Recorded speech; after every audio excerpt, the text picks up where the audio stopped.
Good morning students. आज हम लोग जर्नल एंट्रीज से रिलेटेड कुछ और टॉपिक्स पे डिस्कस करेंगे।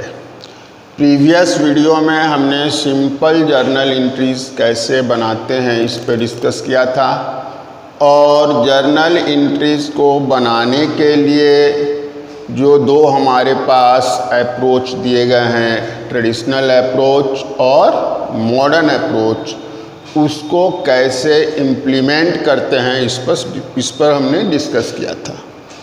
तो आइए आज हम लोग कुछ स्पेशल एंट्रीज और कुछ डिफरेंट टाइप की एंट्रीज पे डिस्कस करते हैं। सबसे पहला है कंपाउंड एंट्रीज।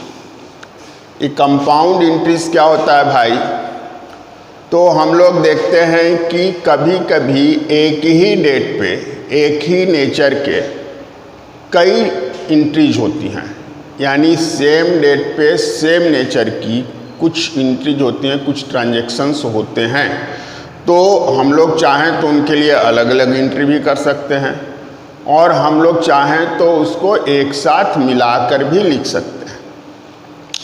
तो हर सेम नेचर वाले के लिए सेम डेट के लिए जब अलग अलग ट्रांजैक्शन दिया हुआ हो और उनको अलग अलग न लिखकर एक ही एंट्री में शामिल कर लिया जाता हो, तो ऐसी एंट्री को हम लोग बोलते हैं कंपाउंड एंट्री।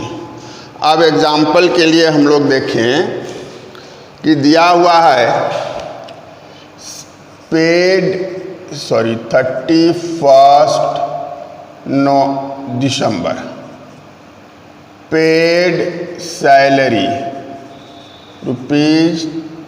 ₹10,000, और सेम डेट को है पेड वेजेस या ₹5,000, और इसी डेट को है पेड रेंट ₹15,000।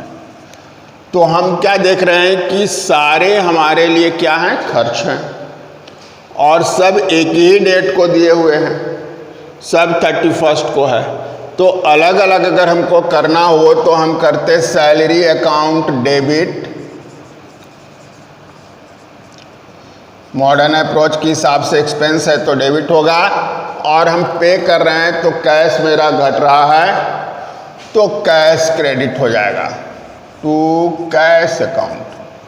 अगर ट्रेडिशनल अप्रोच के हिसाब से देखें तो सैलरी मेरा नॉमिनल अकाउंट है, जिसका रूल बोलता है डेबिट ऑल एक्सपेंसेस।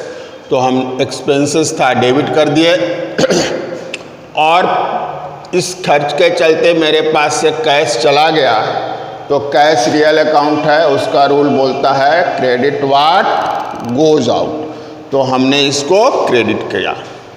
अब इसी तरह से हम वेजेज और रेंट के लिए भी अलग अलग एंट्री करते हैं। Wages account debit to cash account, rent account debit to cash account.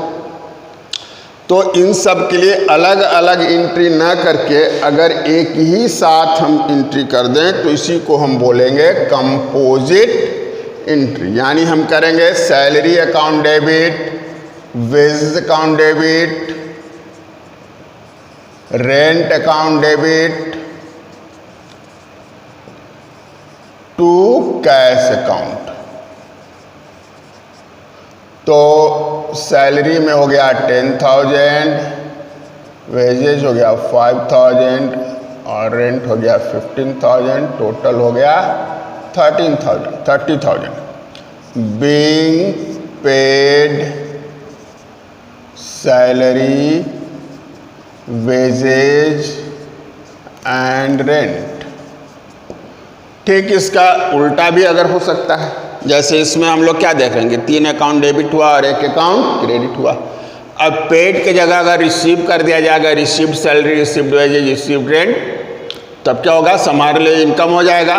तो इस सारे के सारे क्रेडिट होंगे, और इंडिविजुअल जर्नल अगर बनाना हो तो हमको करना पड़ेगा cash account Dr to salary account, cash account Dr to wage account, cash account Dr to rent account.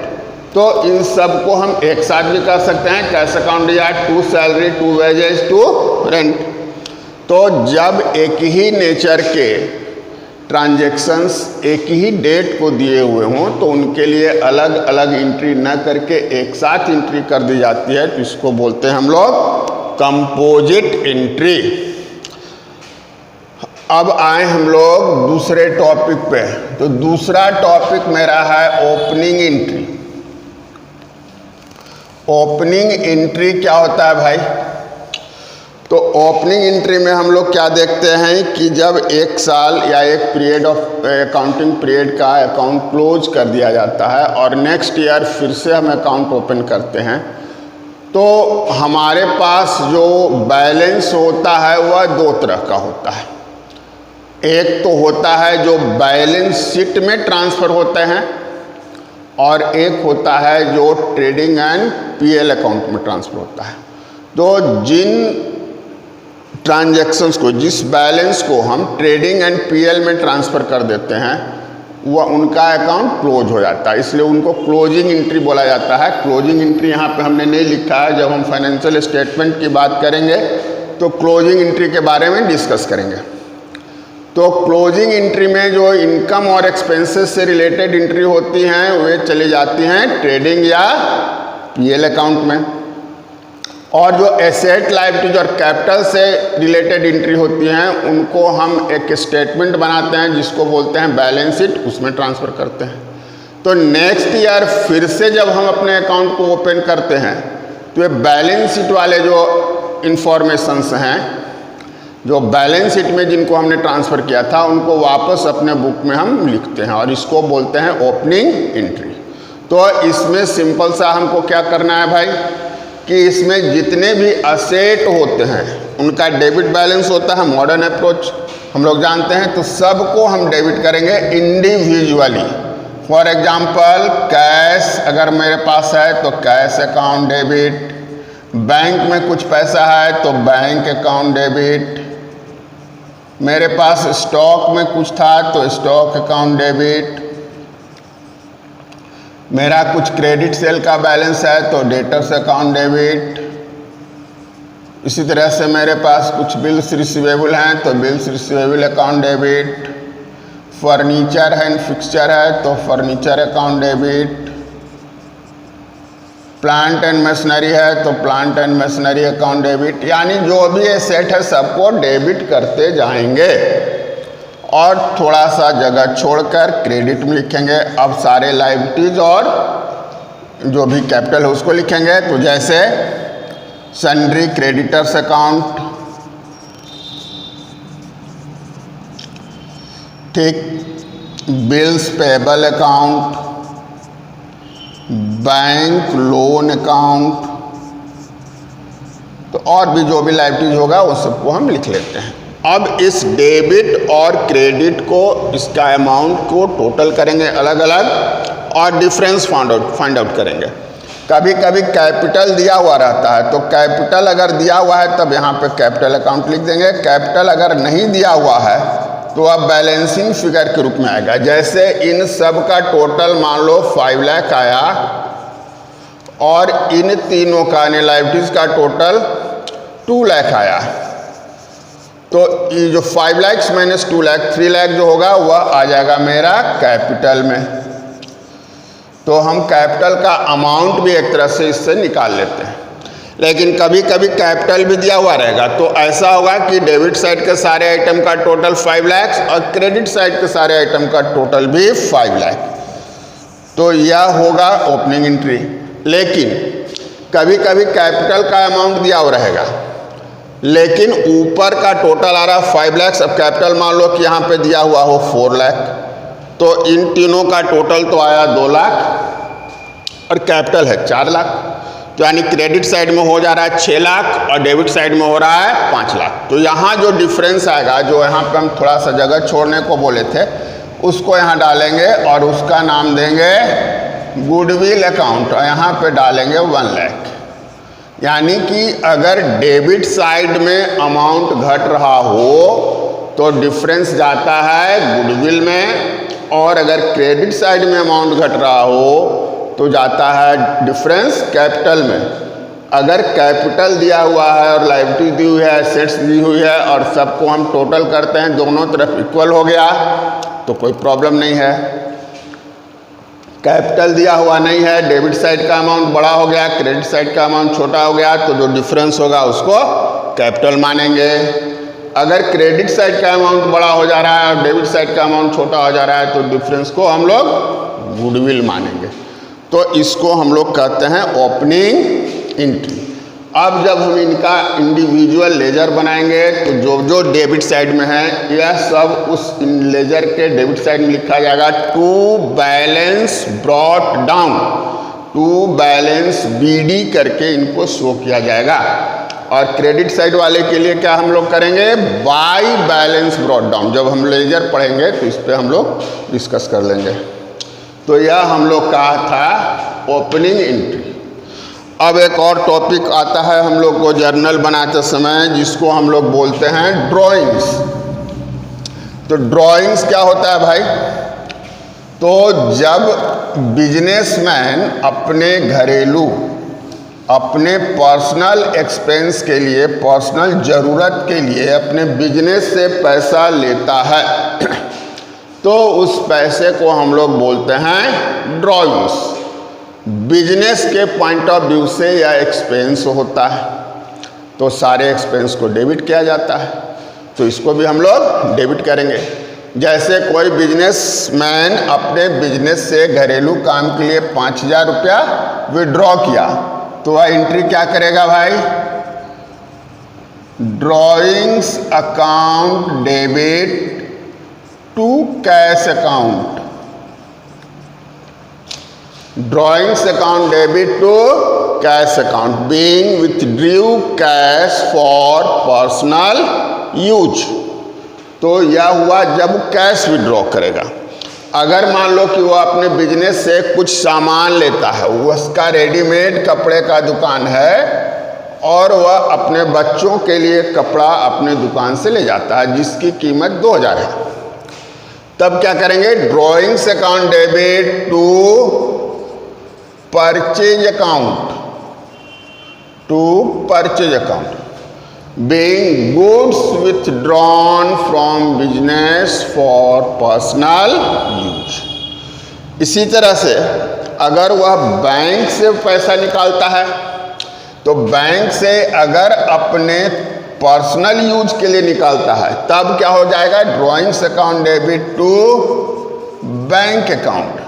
हालांकि बैंक से पैसा हम निकालते हैं तो उसके लिए जर्नल हम लोग क्या बनाते हैं, cash account debit to bank account. लेकिन cash account debit to bank account हम लोग कब करेंगे, जब हम बिजनेस के पर्पस के लिए बैंक से पैसा निकालेंगे, लेकिन वही उसी बैंक से यानी अपने बिजनेस के अकाउंट से ही जो पैसा बैंक में जमा है उसमें से कुछ पैसा हम अपने निजी कामों के लिए निकालेंगे, तब होगा एंट्री ड्राइंग्स अकाउंट दिया टू बैंक अकाउंट। तो यह मेरा ड्राइंग से रिलेटेड एंट्री हुआ, कंपाउंड हुआ, ओपनिंग हुआ और ड्राइंग्स हुआ।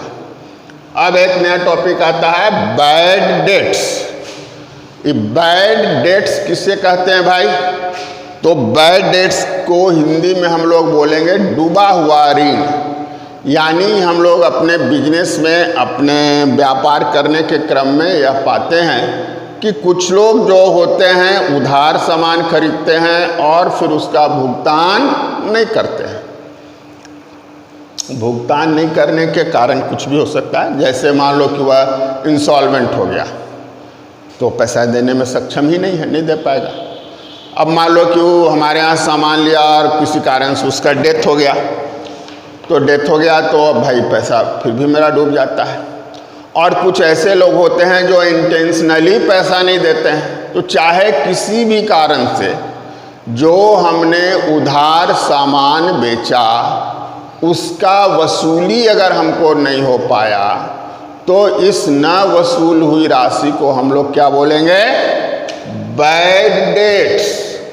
तो बैड डेट्स अगर हो जाता है तो हम लोग एंट्री क्या करेंगे, तो यह मेरे लिए बैड डेट्स क्या है, लॉस है, तो इसको डेबिट किया जाएगा। क्योंकि लॉस और एक्सपेंस का डेबिट बैलेंस होता है तो बैड डेट्स अकाउंट डेबिट, और बैड डेट्स होने से क्या होगा इम्पैक्ट कि हमारा डेटर कम हो जाएगा। डेटर जो मेरा असेट है जिसका डेबिट बैलेंस होता है वो उसका अमाउंट कम हो जाएगा, तो उसको हमको क्रेडिट करना होगा टू डेटर्स अकाउंट।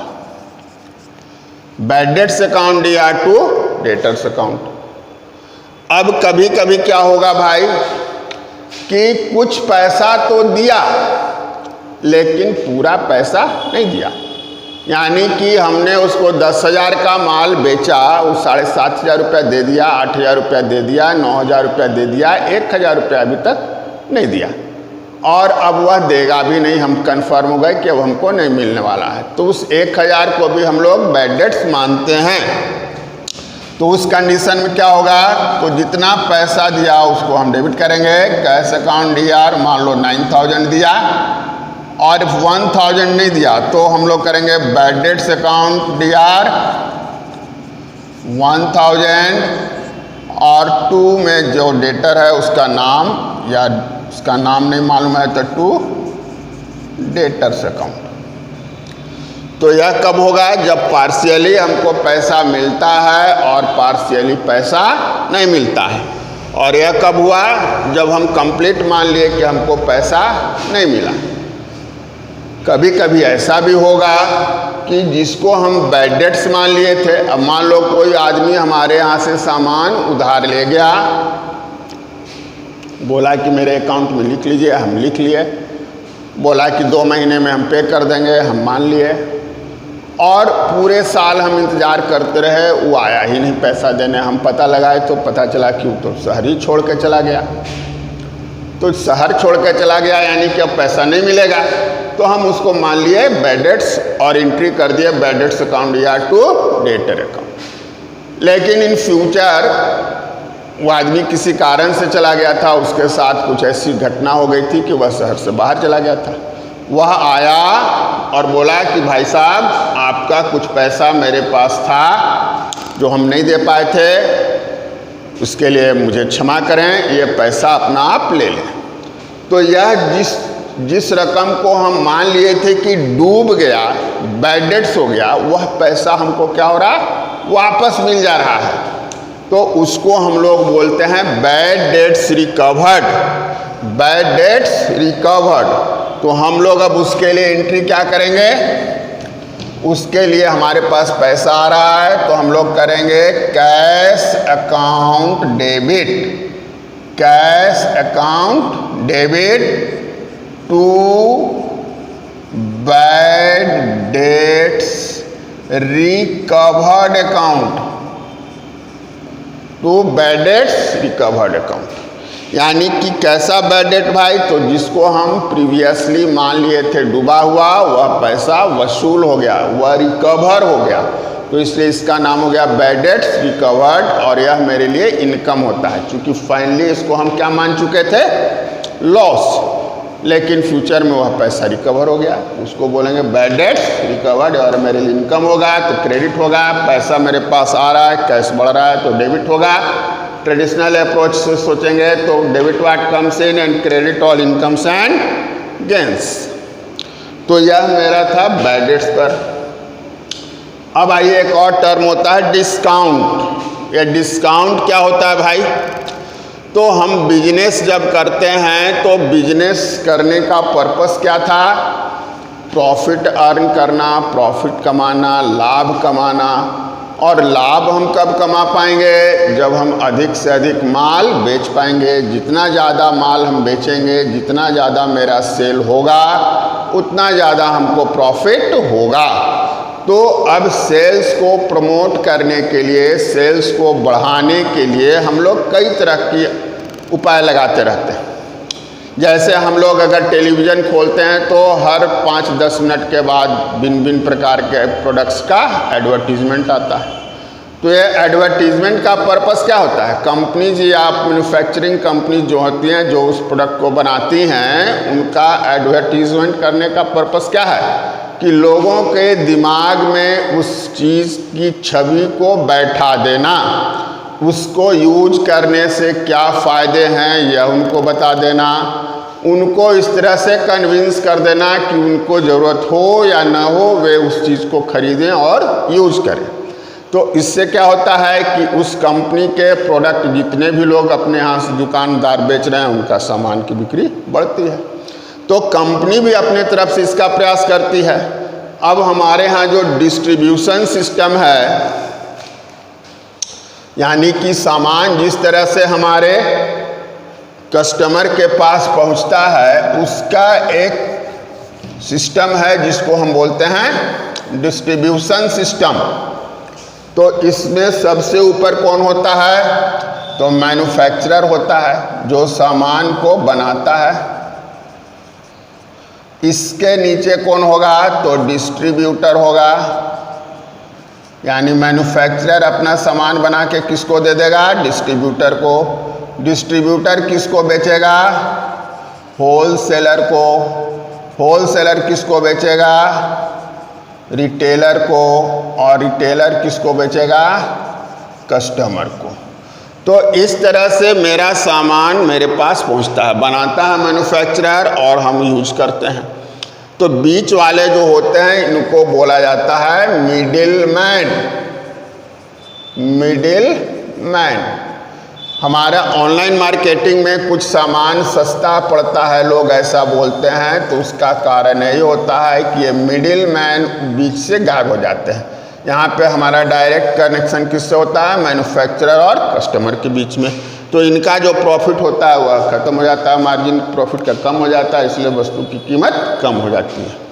लेकिन हम लोग सिंपल बिजनेस की बात करेंगे तो यहाँ पे हमारा मैन्युफैक्चरर अपना सामान प्रोड्यूस करके डिस्ट्रीब्यूटर को दिया, डिस्ट्रीब्यूटर होलसेलर को दिया, होलसेलर रिटेलर को दिया, रिटेलर कस्टमर को दिया।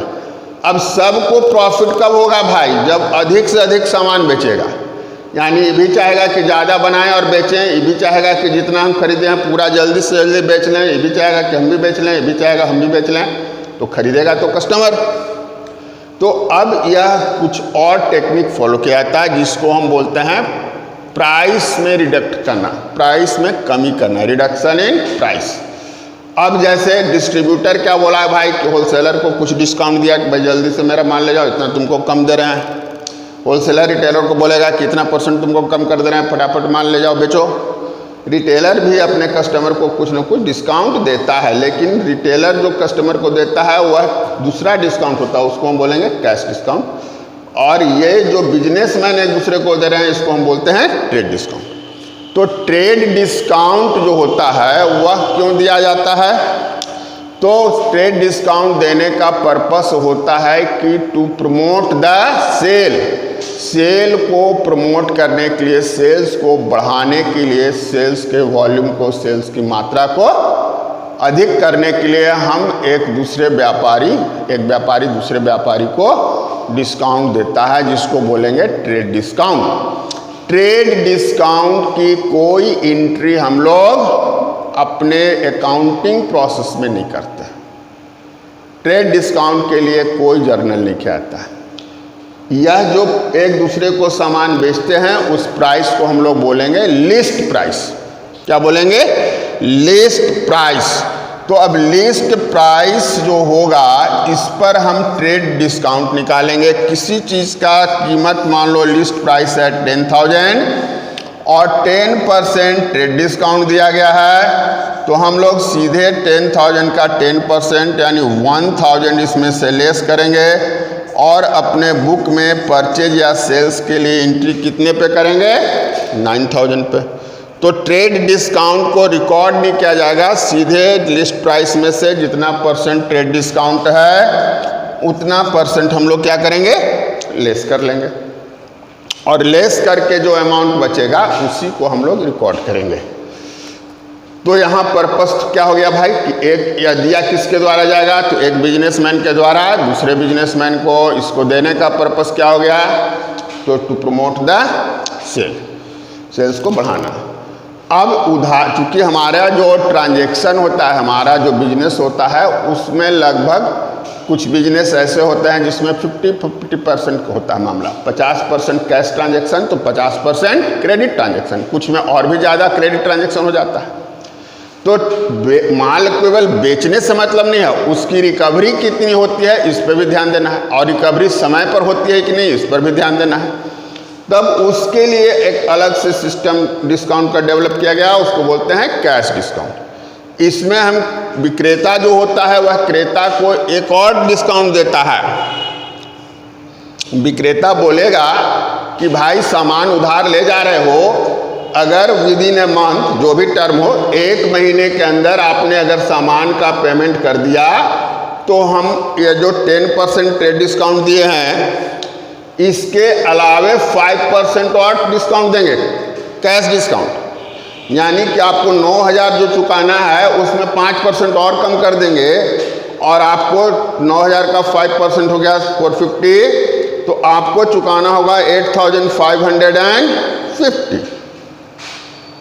यानी कि 10% तो आपको हम दे दिए शुरू में, या बिजनेसमैन की बात हो रही थी। अब वही बिजनेसमैन बोलता है दूसरे बिजनेसमैन को, जैसे डिस्ट्रीब्यूटर बोला होलसेलर को, होलसेलर बोला रिटेलर को, या रिटेलर बोला कस्टमर को, कि भाई तुम अगर समय पर हमको पेमेंट करोगे, जो समय हम दे रहे हैं 1 महीने का समय है, 15 दिन का समय है, 10 दिन का समय है, 2 महीने का समय है, जो भी वो लोग आपस में तय करते हैं कि इस समय सीमा के अंदर यदि आपने खरीदे गए सामान का कीमत चुका दिया तो हम कुछ और आपको डिस्काउंट देंगे, और इसको हम लोग बोलेंगे कैश डिस्काउंट। यानी कैश डिस्काउंट हम कब देते हैं और क्यों देते हैं? तो कैश डिस्काउंट हम पेमेंट के समय देते हैं। पेमेंट पाते समय जो पेमेंट पा रहा है वह देता है, जो पेमेंट दे रहा है चुका रहा है उसको मिलता है। इसका पर्पस क्या हुआ भाई कि समय के अंदर, निर्धारित समय के अंदर भुगतान प्राप्त कर लेना। अब मान लो कोई रिटेलर है, ये होलसेलर से सामान लिया, इसको 10% छूट मिल गई, तो इसको सामान पड़ा 9,000 रुपये का, 10,000 का सामान हो गया 9,000 का।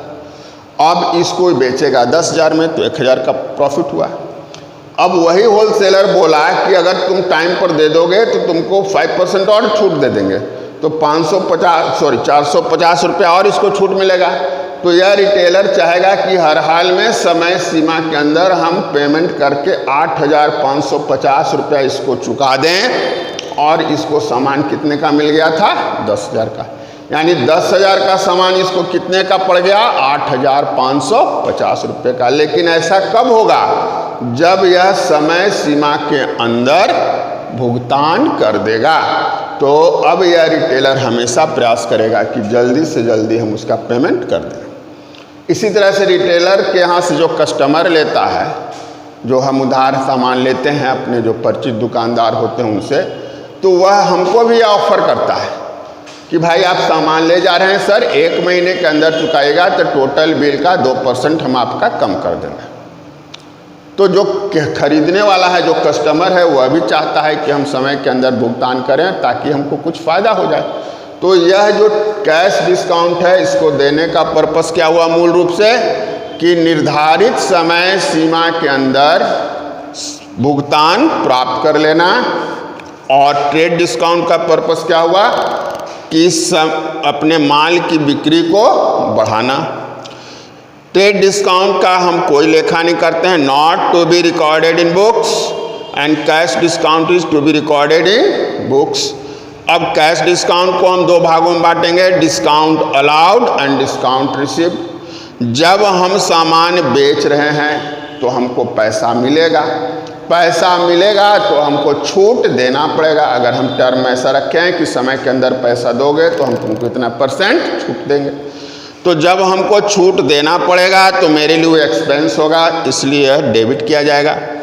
जब हम पैसा चुका रहे हैं यानी हम पेमेंट कर रहे हैं, क्रेता थे तो हम पेमेंट करेंगे तो हम डिस्काउंट मांगेंगे, हमको डिस्काउंट मिलेगा और वह डिस्काउंट मेरे लिए इनकम होगा, इसलिए उसको हम लोग क्रेडिट करेंगे।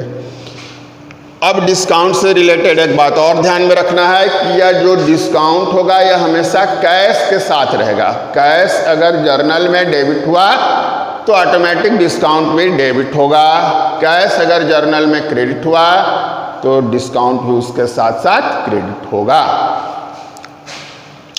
अब एक उदाहरण हम लोग लें कि मान लो कि राम है, राम एक बिजनेसमैन है, उसने सामान बेचा मोहन को। तो in the books of Ram हम लोग कैसे लिखेंगे? लिखा हुआ है कि cash received from Mohan ₹9,500 and allowed him discount ₹500। तो in the books of Ram की बात हो रही है। राम जो था उसका एक कस्टमर था मोहन, उसको उसने सामान बेचा था 10,000 का और मोहन चुका रहा है 9,500 और राम उसको 500 का डिस्काउंट दे रहा है। तो अब देखिए हम लोग दोनों ही अप्रोच के हिसाब से चलेंगे। तो मोहन हो गया पर्सनल अकाउंट, कैश हो गया रियल अकाउंट, डिस्काउंट हो गया नॉमिनल अकाउंट। एक हो गया पर्सनल, एक हो गया रियल, एक हो गया नॉमिनल। तो अब तीनों के रूल के अकॉर्डिंगली उसको डेबिट या क्रेडिट कर देंगे। तो हम कैश रिसीव कर रहे हैं, तो कैश जो रियल अकाउंट है उसका रूल बोलता है डेबिट व्हाट कम्स इन। तो जो आया उसको डेबिट करेंगे, तो हम लोग करेंगे कैश अकाउंट डेबिट। इसके बाद डिस्काउंट नॉमिनल अकाउंट है और हम अलाउ कर रहे हैं, इट मीन्स कि मेरे लिए एक्सपेंस हो रहा है। तो नॉमिनल अकाउंट का रूल बोलता है debit all expenses and losses. तो डिस्काउंट यहाँ पे एक्सपेंस है तो इसको भी हम डेबिट करेंगे, डिस्काउंट अकाउंट डेबिट। या कभी कभी इसके जगह पे हम लोग लिख सकते हैं डिस्काउंट अलाउड, यह भी डेबिट कर सकते हैं, दोनों में से कोई एक, चाहे इसको या इसको। और मोहन है पर्सनल अकाउंट जिसका रूल बोलता है debit the receiver credit the giver. पैसा दे रहा है मोहन तो उसको हम क्रेडिट कर देंगे टू मोहन अकाउंट। अब इसी सारे चीज़ को मॉडर्न अप्रोच के हिसाब से सोच लो। तो पैसा आ रहा है वह क्या है भाई? तो एसेट है, उसका वैल्यू बढ़ रहा है, तो बढ़ता है तो उसको डेबिट कर देंगे, कैश अकाउंट डेबिट। डिस्काउंट हमको देना पड़ रहा है, एक्सपेंस है, उसका भी बैलेंस डेबिट होता है, इसलिए वह भी डेबिट। अब मोहन जो था, जो मेरा डेटर था, जो हमसे उधार सामान लेकर गया था, जो मेरे लिए एसेट था, वह पेमेंट कर रहा है तो घट जा रहा है। तो डेटर यानी एसेट्स कम होगा तो उसको क्रेडिट, तो यहाँ करेंगे टू मोहन अकाउंट। तो यह हुआ मेरा सिंपल सा एक एग्जाम्पल। ठीक इसी तरह से डिस्काउंट रिसिप्ट पे भी हम लोग सेट करके देखेंगे, वहाँ पर भी मामला इसी तरह से बनेगा। अब हम लोग कुछ स्पेशल एंट्रीज की बात करेंगे। तो अकाउंट की भाषा में जब हम अकाउंट्स को क्लासिफाई करते हैं तो उसको हम ट्रेडिशनल अप्रोच के हिसाब से 3 भागों में बांटे थे, पर्सनल, रियल और नॉमिनल। लेकिन उसमें पर्सनल को फिर सब डिवाइड किया जाए तो उसमें एक आता है representative personal account, representative personal account. अब जैसे हम लोग जब बिजनेस करते हैं तो क्या पाते हैं कि कुछ खर्चे ऐसे होते हैं जो अकाउंटिंग पीरियड ख़त्म होने के बाद भी नहीं चुकाए हुए हैं। यानी कि जिस अवधि का, जिस पीरियड ऑफ टाइम का वह एक्सपेंस है, उस पीरियड ऑफ टाइम में उसका पेमेंट नहीं किया गया। एग्जाम्पल के लिए ले लो कि हम लोग अकाउंटिंग अपना रखते हैं कैलेंडर ईयर के हिसाब से, यानी 1 जनवरी से 31 दिसंबर को। ओपनिंग पीरियड मेरा 1 जनवरी है और क्लोजिंग पीरियड, क्लोजिंग डेट 31 दिसंबर है। तो क्लोजिंग डेट जब आ गया, हम अपना सारा काम क्लोज कर लिए, लेकिन उस दिन तक यानी 31 दिसंबर तक जिस बिल्डिंग में मेरा बिजनेस चलता है उसका किराया हमने नहीं चुकाया, या उस दिन तक यानी 31 दिसंबर को हमारे यहाँ जो स्टाफ काम करते हैं उनका सैलरी हमने नहीं पे किया है। तो यह खर्च जो था यह तो 31 के पहले का था। तो जिस ईयर की बात अगर हम करें, हम मान लो कि 2019 की बात कर रहे हैं, तो 2019 को 1 जनवरी को मेरा स्टार्ट होता है अकाउंटिंग पीरियड और 31 दिसंबर को एंड होता है। 31 दिसंबर, अब जनरली होता क्या है कि जिस महीने का खर्च होता है, जैसे सैलरी जनवरी का हम फरवरी में देते हैं, फरवरी का मार्च में देते हैं, मार्च का अप्रैल में देते हैं। सिंपली हम लोग और भी खर्च इसी तरह से करते हैं, रेंट भी प्राय इसी तरह से देते हैं कि जनवरी का फरवरी में, फरवरी का मार्च में। तो दिसंबर का पेमेंट हम लोग करेंगे जनवरी 20 में, जनवरी 2020 में। लेकिन यह खर्च हम पेमेंट तो करेंगे 2020 में, लेकिन एक्चुअल में वह एक्सपेंस कब का है? 2019 का है, यानी जनवरी से दिसंबर के बीच का है, दिसंबर का है। तो इस वैसे खर्चे को जो ऑलरेडी हो चुका है लेकिन उसका पेमेंट हमने नहीं किया है, उसको हम लोग बोलते हैं आउटस्टैंडिंग एक्सपेंसेस। आउटस्टैंडिंग एक्सपेंसेस या expenses has not been paid या ओइंग या ड्यू या और भी नाम होंगे। तो यह आउटस्टैंडिंग एक्सपेंसेस क्या हो गया? तो जिस खर्चे के पहले यह आउटस्टैंडिंग वर्ड जुट गया, एक्सपेंसेस तो होगा नॉमिनल अकाउंट, जैसे सैलरी, तो सैलरी को हम लोग बोलेंगे नॉमिनल अकाउंट। लेकिन आउटस्टैंडिंग सैलरी अगर हो गया तब यह हो जाता है रिप्रेजेंटेटिव पर्सनल अकाउंट।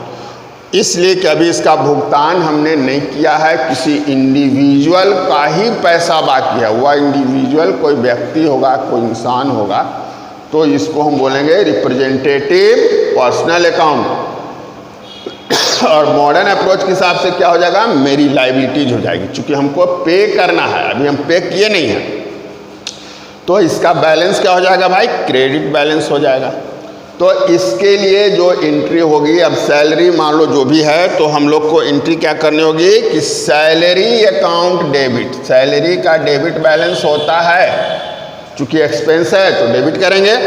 और आउटस्टैंडिंग सैलरी जो हो गया, यह क्या हो गया? लायबिलिटीज हो गया, इसका क्रेडिट बैलेंस होता है। तो जितना हम नहीं चुकाए हैं उसको बोलेंगे आउटस्टैंडिंग सैलरी। तो हम लोग को जर्नल करना होगा salary account debit to outstanding salary account. इसी तरह से अगर रेंट बाकी है तो rent account debit to outstanding rent account.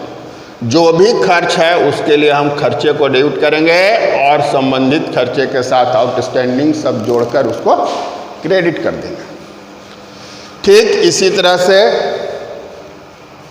कभी कभी क्या होता है कि हम लोग एडवांस चुका देते हैं।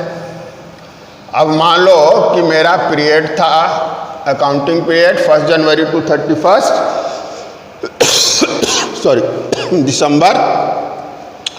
तो क्या हुआ कि दिसंबर में हमारा एक स्टाफ बोला कि भाई मेरे घर में शादी है, हमको 3 महीने की सैलरी आप अभी दे दीजिए, एडवांस हमको चाहिए।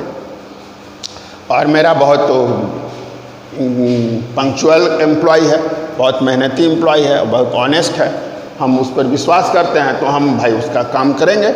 हमने उसको कहा कि ठीक है, तो 3 महीने का सैलरी उसको हम एडवांस दे दिया। तो दिसंबर में हमने दिया, तो दिसंबर का सैलरी तो मान लो 2019 का हुआ, लेकिन बाकी जो 2 महीना बचा यानी जनवरी 2020, जनवरी एंड फरवरी 2020, यह तो एडवांस हो गया। तो सैलरी का पेमेंट तो हम दिसंबर में कर दिए 3 महीने का, लेकिन जनवरी और फरवरी का तो खर्च अभी हुआ ही नहीं है।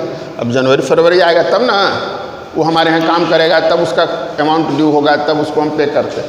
तो इसको बोलेंगे हम क्या? Prepaid expenses.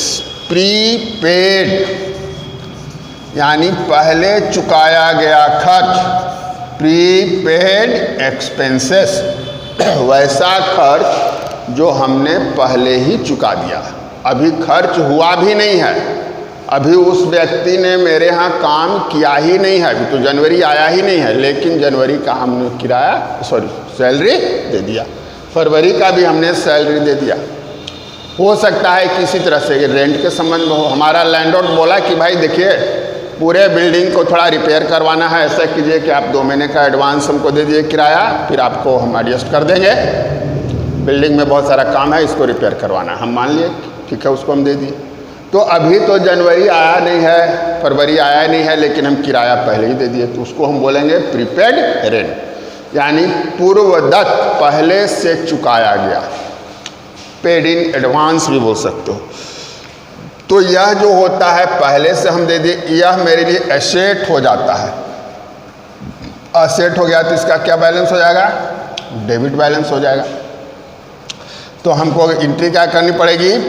डेबिट बैलेंस है तो डेबिट करेंगे, प्रीपेड एक्सपेंसेस, यानी सैलरी है तो salary account debit to salary account, या प्रीपेड रेंट है तो prepaid rent account debit to rent account. जो भी खर्च है, खर्च के पहले प्रीपेड लिखा हुआ है तो इसको हम डेबिट करेंगे, इसलिए कि मेरे लिए एसेट हुआ, और एसेट का डेबिट बैलेंस होता है तो हमको उसको डेबिट करना होगा। और सैलरी में जो हमें अमाउंट दिए हैं, जैसे मान लो पूरे साल का सैलरी होता है 20,000 हमको, और 2 महीने की सैलरी में 4,000 रुपये हम और दे दिए, तो हमें यहाँ सैलरी में शो कर दिए कितना? 24,000, लेकिन एक्चुअल में मेरा सैलरी है कितना? 20,000। तो 4,000 जो एक्स्ट्रा हुआ था उसको यहाँ क्रेडिट कर देंगे, और सैलरी में पहले से हम डेबिट किए थे 24, तो 4 माइनस हो गया तो बचेगा कितना? 20। तो 20 उस साल का हमारा खर्च है, 20 शो किया जाएगा, और जो एक्स्ट्रा 4,000 था वह प्रीपेड सैलरी में ट्रांसफ़र हो गया। तो यह मेरे लिए एसेट होता है, इसलिए डेबिट करते हैं। तो यह दो बातें थी, किस पॉइंट ऑफ व्यू से? एक्सपेंसेस के पॉइंट ऑफ व्यू से। एक आउटस्टैंडिंग सैलरी और दूसरा प्रीपेड सैलरी, यानी आउटस्टैंडिंग एक्सपेंसेस या प्रीपेड एक्सपेंसेस। अब ठीक इसी तरह से दो रहेगी हमारे लिए इनकम के पॉइंट ऑफ व्यू से। एक को बोलेंगे income received in advance, income received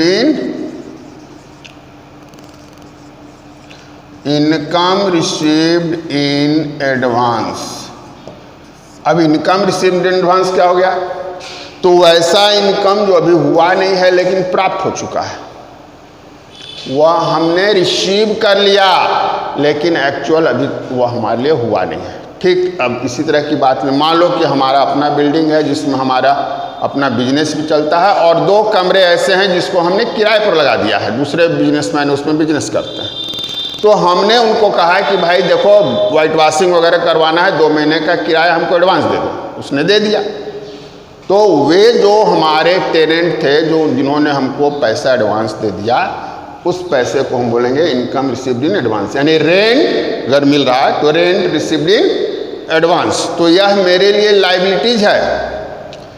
मान लो कि जनवरी में बोला कि भैया अब हमको दुकान नहीं चलानी है, हमारा पैसा जो एडवांस दिए थे लौटा दीजिए, तो हमको तो लौटाना पड़ेगा क्योंकि दुकान छोड़ रहा है वो। तो यह मेरे लिए क्या हो जाता है? Liabilities. Income received in advance क्या हुआ? लाइबिलिटीज। तो अगर यह इनकम का नाम रेंट है तो हम लोग बोलेंगे रेंट रिसीव्ड इन एडवांस। तो अब रेंट जो मेरा था वह क्या था? इनकम था, तो हम उसको कम करेंगे, तो हम करेंगे रेंट अकाउंट डेबिट, और यह मेरे लिए लाइबिलिटीज क्रिएट हो रहा है तो मेरा क्रेडिट बैलेंस हो जाएगा, तो 2 करेंगे rent received in advance, rent received in advance.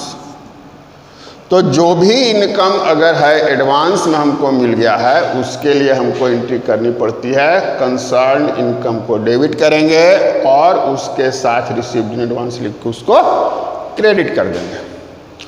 अब इसी तरह से एकॉर्ड इनकम होता है। एकॉर्ड इनकम मतलब वैसा इनकम जो हो चुका है लेकिन मिला नहीं है, वैसा इनकम जो हो चुका लेकिन अभी हमको मिला नहीं है। फिर इसी पे एग्जाम्पल पे हम लोग देखें कि मान लो किराया में हमने दे दिया अपना कमरा, और हमारा जो टेनेंट है, जो दुकानदार है, बोला कि भैया अभी दुकान में हमारी आमदनी अच्छी नहीं है, हम आपको 2 महीने बाद पे करेंगे। और मेरा अकाउंटिंग पीरियड आ गया, दिसंबर आ गया, अब नवंबर और दिसंबर का किराया हमको दिया नहीं है, तो हम तो अब उसके लिए अपना अकाउंट क्लोज नहीं कर देंगे, खोल के नहीं रखेंगे, हम बंद करेंगे। तो अब वैसा इनकम जो हमने अर्न कर लिया, मेरे मकान में 2 महीने तक उसने बिजनेस किया लेकिन अभी भी कर रहा है, लेकिन वह किराया नहीं चुकाया, तो ऐसे किराया को हम लोग क्या बोलेंगे? असेट है मेरा। तो असेट है तो इसको क्या बोलेंगे? डेबिट करेंगे, अक्रूड बोलते हैं, accrued rent account debit to rent account, to rent account. चूंकि यह मेरे लिए क्या हो रहा है, असेट हो रहा है, तो असेट का क्या बैलेंस होता है, डेबिट बैलेंस होता है, तो इसको हम क्या करेंगे, डेबिट करेंगे, और रेंट को हम लोग क्रेडिट कर देंगे। यानी कि जिस इनकम का हो, एक्रूड रेंट है, एक्रूड सैलरी है, एक्रूड जो भी है, तो उस इनकम को यहाँ पे डेबिट करेंगे, उसके पहले एक्रूड सब लगाएंगे और उसमें क्रेडिट कर देंगे कंसर्न इनकम को। तो यह कुछ स्पेशल एंट्रीज थी जिनके आधार पर आपको आगे क्वेश्चन में मिलेगा।